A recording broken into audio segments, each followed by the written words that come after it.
Welcome back to another technical deep dive here in the debug zone. Today we're tackling a big question and breaking it down with insights from other users. Hopefully this clears up some misconceptions and helps you get the answer you need. So buckle up, stay a little curious, and let's jump right in.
And that's a wrap.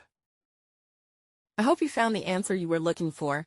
If you did, take a second to hit that subscribe button. It really helps out. And let me know in the comments which solution worked best for you. See you next time in the debug zone.